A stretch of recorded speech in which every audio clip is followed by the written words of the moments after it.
Roteiro de vídeo, 20 capítulos. Capítulo 1. Imagens de fábricas de semicondutores, bandeiras da China, Holanda e Estados Unidos, gráficos de comércio tecnológico, música dramática e tensa ao fundo. Uma batalha silenciosa, mas feroz está acontecendo no coração da Europa. Uma batalha que pode redefinir o equilíbrio de poder tecnológico global. E no centro dessa tempestade está um país que muitos não esperavam, a pequena mas poderosa Holanda. Estamos falando do caso Nexperia, uma saga que expõe as fraturas crescentes entre China e Ocidente e revela como até nações tradicionalmente neutras estão sendo forçadas a escolher lados na nova Guerra Fria tecnológica. Para entender a magnitude do que está acontecendo, precisamos primeiro compreender quem é Nexperia e por que ela importa. Nexperia é fabricante holandesa de semicondutores especializada em componentes essenciais para eletrônicos. Não são os chips avançados de processadores que recebem manchetes. São componentes básicos, mas absolutamente críticos que estão em tudo: carros, geladeiras, celulares, equipamentos industriais. Sem esses chips, economia moderna literalmente para. Em 2021, Nexperia, que na época já era controlada por empresa chinesa Wingtech, adquiriu fábrica de semicondutores Nexperia Newport no Reino Unido. Foi transação comercial normal, aprovada pelas autoridades. Mas em 2022, governo britânico sob pressão americana ordenou que Nexperia vendesse a fábrica. Segurança nacional, disseram.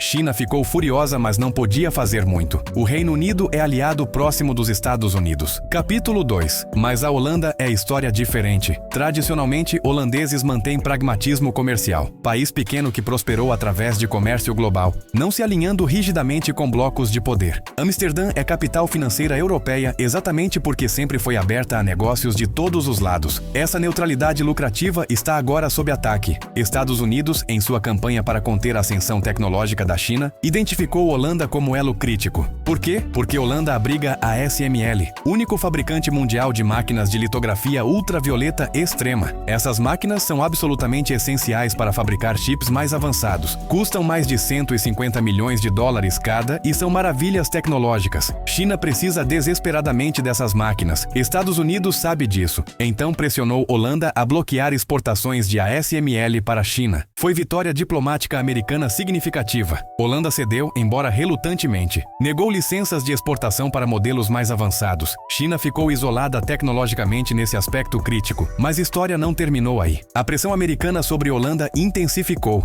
Não era suficiente bloquear a ASML. Estados Unidos queria que Holanda impedisse qualquer transferência de tecnologia de semicondutores para a China. E foi aí que caso Nexperia explodiu. Nexperia tem operações significativas na Holanda. Emprega milhares. É parte importante do ecossistema tecnológico holandês. Mas é controlada por chineses. Para americanos, isso é inaceitável. Começaram a pressionar governo holandês a forçar venda ou encerramento de operações da Nexperia. Capítulo 3. O governo holandês enfrentou dilema terrível. De um lado, Estados Unidos, aliado de OTAN, parceiro de segurança, mercado importante. Ignorar pressão americana teria consequências. De outro lado, China, segundo maior parceiro comercial da Holanda, mercado enorme, fonte de investimentos. E havia princípios. Holanda sempre se orgulhou de respeitar Estado de Direito, contratos, propriedade privada. Forçar empresa legalmente estabelecida a vender operações sem causa clara violava esses princípios. Empresários holandeses alertaram governo. Se Holanda ceder a pressões políticas ignorando regras comerciais, credibilidade como destino de investimento despencaria. Por que qualquer empresa investiria se governo pode arbitrariamente forçar desinvestimento? Mas pressões de segurança nacional são poderosas. Serviços de inteligência holandeses, trabalhando proximamente com americanos, apresentaram relatórios classificados alegando riscos. China poderia usar Nexperia para espionagem industrial. Poderia transferir tecnologia holandesa para usos militares. Poderia criar dependências estratégicas perigosas. Relatórios eram vagos em especificidades, mas pesados em implicações alarmantes. Em junho de 2023, governo holandês anunciou decisão. Bloquearia parcialmente expansões da Nexperia na Holanda. Não forçaria a venda de operações existentes, mas impediria crescimento e aquisições futuras. Foi compromisso. Tentativa de apaziguar ambos os lados. Naturalmente satisfez ninguém completamente. Estados Unidos americanos queriam mais. China viu como primeira etapa de campanha de expulsão. E tinham razão de suspeitar. Capítulo 4. A reação chinesa foi calculada, mas firme. Inicialmente, protestos diplomáticos formais. Embaixador chinês na Holanda expressou profunda decepção, com decisão que violava princípios de mercado livre e discriminava empresas chinesas. A ironia não passou despercebida. China, que impõe restrições massivas a empresas estrangeiras em seu território, agora defendendo o mercado livre. Mas hipocrisia não invalida argumento. Holanda, de fato, estava aplicando padrões diferentes a empresas chinesas. Empresas americanas, japonesas, coreanas não enfrentavam restrições similares. Era claramente político, não baseado em riscos objetivos. China começou retaliações sutis, inspeções de alfândega mais rigorosas para produtos holandeses, processos de aprovação mais lentos para empresas holandesas operando na China, atrasos burocráticos misteriosos. Nada oficialmente anunciado, mas mensagem era clara. Empresários holandeses começaram a sentir pressão. Royal Philips, ASML, Shell, todas com operações significativas na China, reportaram dificuldades crescentes. Governo holandês estava em posição impossível. Tinha irritado China sem totalmente satisfazer Estados Unidos. Pior dos mundos. Em julho de 2023, China escalou. Anunciou controles de exportação sobre galho e germânio, minerais críticos para a fabricação de semicondutores. China controla mais de 80% da produção global desses materiais. Holanda e Estados Unidos dependem deles. Oficialmente, China disse que controles eram por segurança nacional. Timing não era coincidência, era retaliação direta. Mensagem: vocês bloqueiam nossa tecnologia, bloqueamos seus materiais. Capítulo 5. O bloqueio de galho e germânio causou pânico na indústria de semicondutores ocidental. Esses materiais são essenciais não apenas para chips tradicionais, mas especialmente para tecnologias avançadas como chips de nitreto de galho, usados em carros elétricos, 5G e aplicações militares. Estoques existentes durariam meses, não anos. Empresas correram para encontrar fontes alternativas. Japão, Coreia do Sul, até reabertura de minas na Europa e Estados Unidos foram consideradas. Mas escalar produção leva anos e custos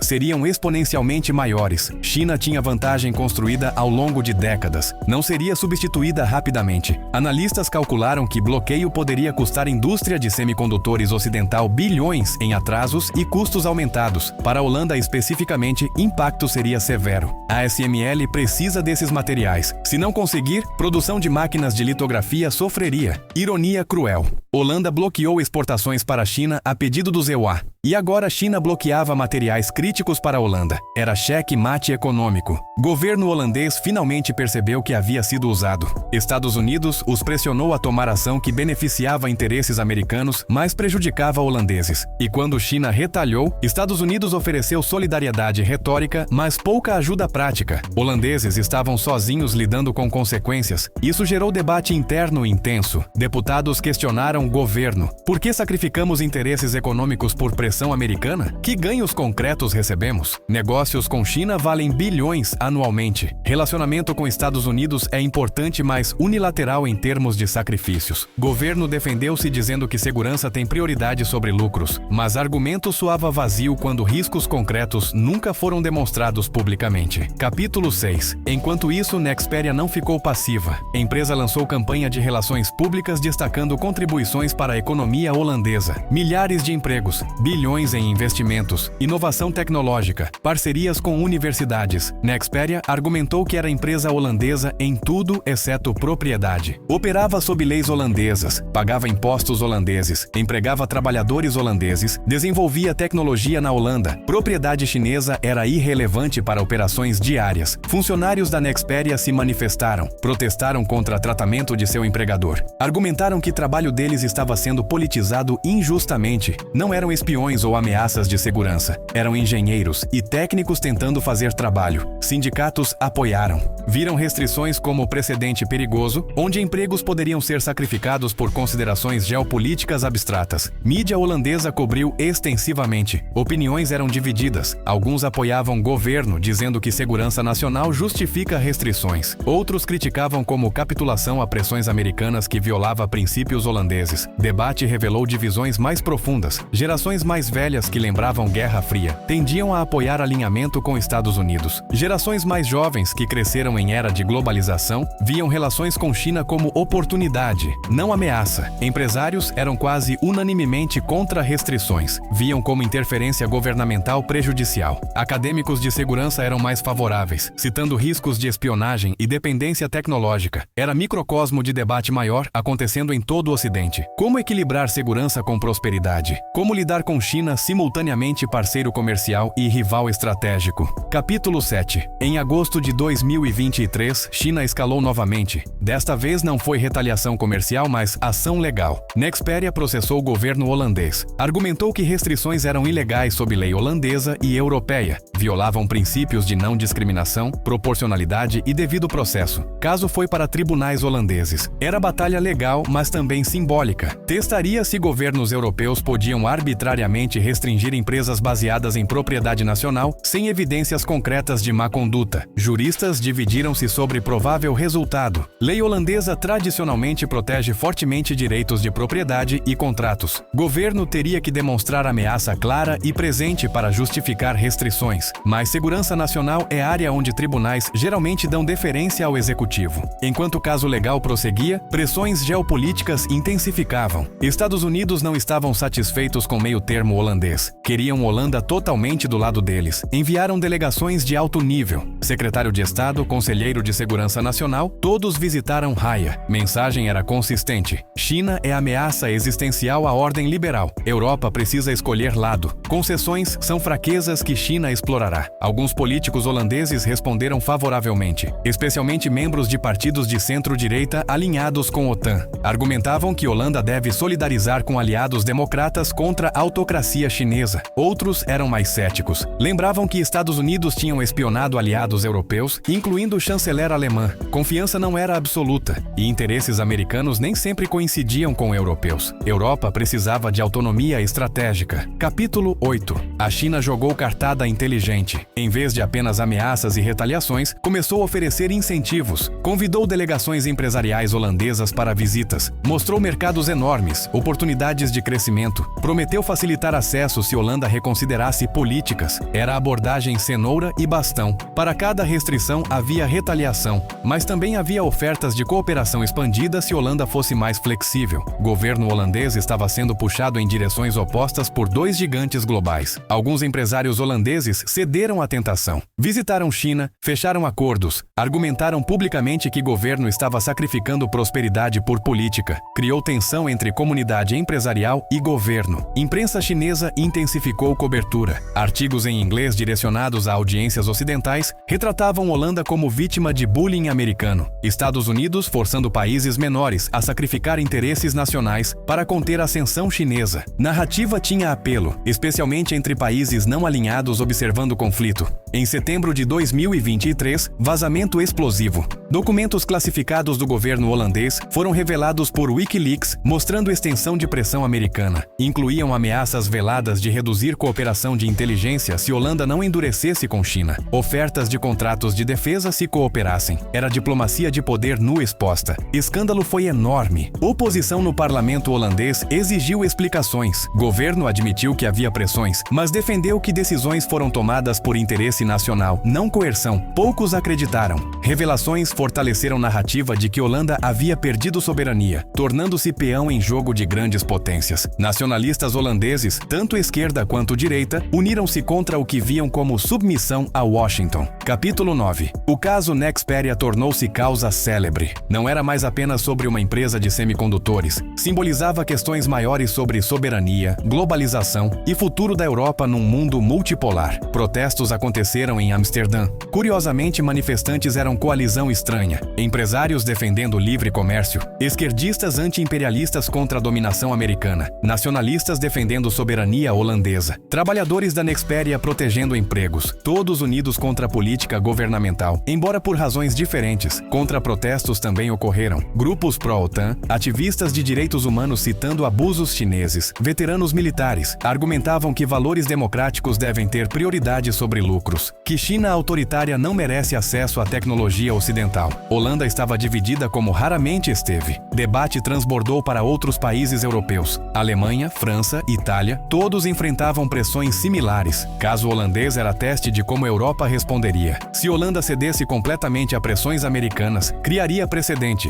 Se resistisse, poderia encorajar outros a manter a autonomia. União Europeia tentou mediar. Propôs framework comum para avaliar riscos de segurança de investimentos estrangeiros. Ideia era criar regras europeias unificadas em vez de cada país negociando bilateralmente com Estados Unidos e China. Isso daria à Europa mais alavancagem. Mas negociações eram lentas. Estados-membros discordavam sobre nível de restrições. Países do leste europeu, temerosos da Rússia, queriam alinhar estreitamente com Estados Unidos. Países do sul, dependentes de turismo e investimento chinês, queriam abordagem mais equilibrada. Holanda estava no meio, tentando navegar águas impossíveis. Capítulo 10. Em outubro de 2023, a China jogou sua cartada mais dramática. Anunciou que cortaria fornecimento de terras raras para a Holanda. Terras raras são grupo de 17 elementos químicos críticos para a tecnologia avançada. Motores elétricos, turbinas eólicas, eletrônicos sofisticados, todos dependem deles. China controla 90% da produção global. É monopólio quase absoluto.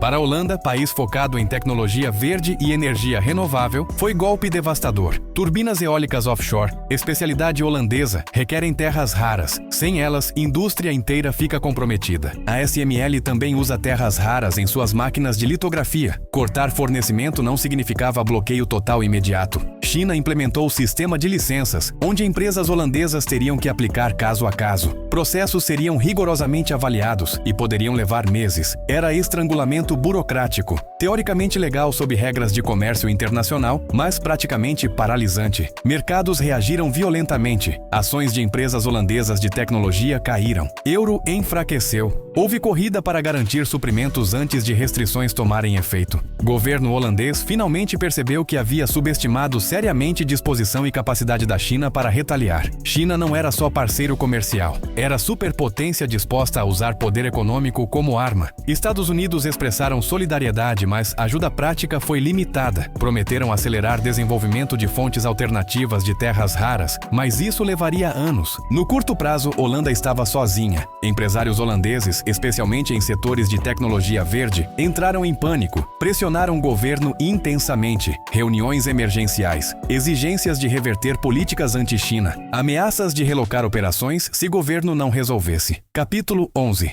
O governo holandês estava em crise. Primeiro-ministro Mark Rutte, político experiente que navegara muitas tempestades, enfrentava sua mais difícil. Coalizão governamental estava rachando. Partidos menores ameaçavam sair se políticas não mudassem. Oposição exigia eleições antecipadas. Rutte tentou acalmar águas. Enviou emissário especial à China para negociar. Ofereceu concessões. Prometeu reconsiderar algumas restrições em troca de restauração de fornecimentos. Foi humilhação diplomática mais necessária. China foi dura na negociação. Exigiu não apenas reversão de restrições à Nexperia, mas também compromissos de não impor restrições futuras sem consulta bilateral. Queriam que Holanda essencialmente se comprometesse a não seguir cegamente políticas americanas. Governo holandês estava entre rocha e lugar duro. Aceitar demandas chinesas antagonizaria Estados Unidos severamente. Recusar significaria prolongar crise econômica. Rutte fez escolha pragmática. Aceitou termos chineses parcialmente. Restrições à Nexperia seriam suspensas durante revisão legal. Novas restrições exigiriam processo mais rigoroso com evidências concretas. Em troca, China restauraria fornecimentos gradualmente. Foi compromisso que satisfez ninguém plenamente, mas evitou colapso total. Estados Unidos ficaram furiosos. Viram como capitulação que enfraquecia frente unida contra a China. Alguns congressistas americanos propuseram sanções contra empresas holandesas. Felizmente não foi adiante, mas a ameaça foi feita. China declarou vitória propagandisticamente. Mídia estatal retratou como prova de que coerção americana não funcionaria. Países que resistissem a pressões americanas seriam recompensados com acesso continuado ao mercado chinês. Para observadores neutros, era lição clara. Num mundo multipolar, países médios não podem mais presumir que alinhamento automático com uma potência os protegerá. Precisam de autonomia estratégica e capacidade de negociar com múltiplas potências. Capítulo 12. O caso Nexperia expôs vulnerabilidades fundamentais da Europa. União Europeia, apesar de PIB coletivo enorme, não tinha unidade estratégica em tecnologia crítica. Estados-membros negociavam individualmente, permitindo que grandes potências os dividissem e conquistassem. Isso gerou chamados renovados por soberania tecnológica europeia. Conceito de Europa desenvolver suas próprias capacidades em semicondutores, terras raras, tecnologias críticas, reduzir dependência tanto de Estados Unidos quanto de China. União Europeia anunciou European Chips Act, com bilhões em subsídios para construir fábricas de semicondutores europeias. Também iniciativas para desenvolver cadeia de suprimentos de terras raras, reabrir minas, reciclar eletrônicos, pesquisar alternativas. Eram planos ambiciosos, mas implementação levaria década. E custos seriam astronômicos. Mais barato seria continuar dependendo de China. Mas lição foi aprendida. Barato pode se tornar caro quando é arma geopolítica. Alguns analistas argumentaram que a Europa deveria seguir modelo suíço de neutralidade armada, manter relações comerciais com todos, mas capacidades críticas domésticas para não ser chantageada. Outros disseram que era impossível. Europa muito grande e visível para a neutralidade. Teria que escolher lado eventualmente. Debate sobre futuro estratégico da Europa intensificou. Para a Holanda especificamente, caso Nexperia foi momento de definição. O país percebeu que tamanho médio e dependência de comércio o tornavam vulnerável. Começou a repensar estratégia nacional. Investiu mais em diplomacia econômica. Diversificou parcerias. Fortaleceu laços com países como Japão, Coreia do Sul, Índia. Tentou criar rede de relações que não dependesse exclusivamente de Estados Unidos ou China. Capítulo 13. Nexperia, no centro da tempestade, saiu fortalecida paradoxalmente. Publicidade, mesmo que controversa, elevou o perfil. Empresa demonstrou resiliência, manteve operações apesar de turbulências políticas. Investidores viram isso positivamente. Empresa chinesa que possuía Nexperia, Wingtech, usou o caso como exemplo em negociações com outros países. Argumentou que investimentos chineses eram confiáveis mesmo sob pressão política. Isso foi atrativo para países em desenvolvimento buscando investimento em tecnologia. Mas cicatriz permaneceu. Nexperia aprendeu que ser empresa chinesa no Ocidente significava escrutínio constante e risco político. Começou a diversificar nacionalidade de operações. Estabeleceu mais centros em países neutros, Singapura, Malásia, até Brasil. Distribuir risco geograficamente. Para a indústria de semicondutores globalmente, caso foi alerta. Globalização de cadeias de suprimento que tornou tudo eficiente também criou vulnerabilidades. Concentração de capacidades críticas em poucos lugares ou empresas era risco. Isso acelerou tendência de nearshoring e friendshoring. Empresas e governos querendo garantir capacidades críticas em países aliados ou próprio território. Pode ser menos eficiente, mas mais seguro geopoliticamente. Intel, Samsung,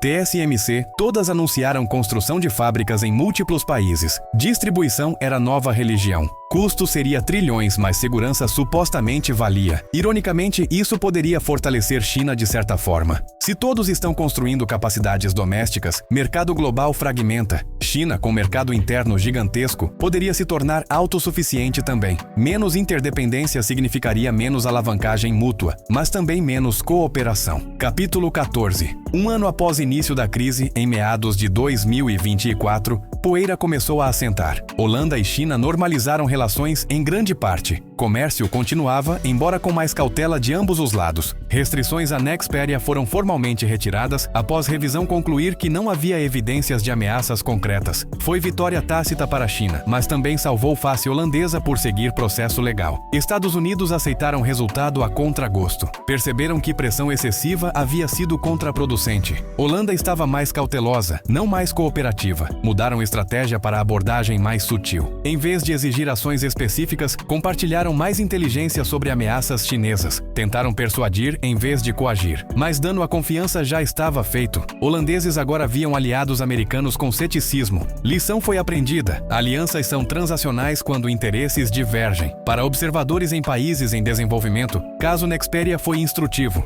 Mostrou que até países ricos e desenvolvidos enfrentam pressões de grandes potências. Não há imunidade baseada em desenvolvimento econômico. Qualquer país com tecnologia ou recursos que grandes potências querem controlar enfrentará pressões. Brasil prestou atenção especialmente. Como potencial fornecedor de minerais críticos e alimentos, poderia enfrentar situações similares. Começou a desenvolver estratégias de autonomia em áreas críticas. Índia também. Viu oportunidade de se posicionar como alternativa tanto à China quanto a alinhamento total com o Ocidente. Ofereceu ser ponte, fabricante confiável que não carrega bagagem geopolítica de China. Foi estratégia inteligente que atraiu investimentos. Capítulo 15. A dimensão tecnológica do conflito evoluiu. China, percebendo que acesso à tecnologia ocidental seria permanentemente restrito, acelerou massivamente investimentos em autossuficiência. Programa Nacional de Semicondutores recebeu centenas de bilhões. Meta era desenvolver toda a cadeia de suprimentos domesticamente em 10 anos. Ambicioso, mas não impossível.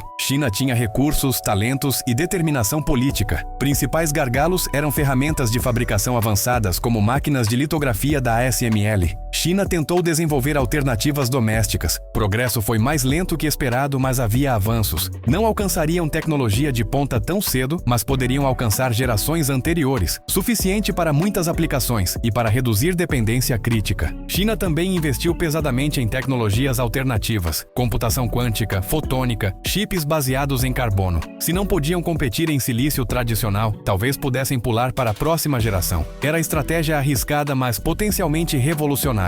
O Ocidente observava com mistura de admiração e medo. Se China conseguisse breakthrough tecnológico fundamental, poderia tornar tecnologias ocidentais obsoletas. Seria a reversão completa de dependência atual. Isso gerou debates sobre se bloqueios tecnológicos eram sábios. Alguns argumentavam que forçar China à autossuficiência eliminaria a alavancagem ocidental. Outros diziam que era necessário ganhar tempo para o Ocidente reconstruir capacidades próprias. Não havia resposta clara. Era aposta sobre futuro incerto. Para a Holanda e a ASML especificamente, havia dilema existencial. Empresa construída sobre mercado global. China era quarto do mercado.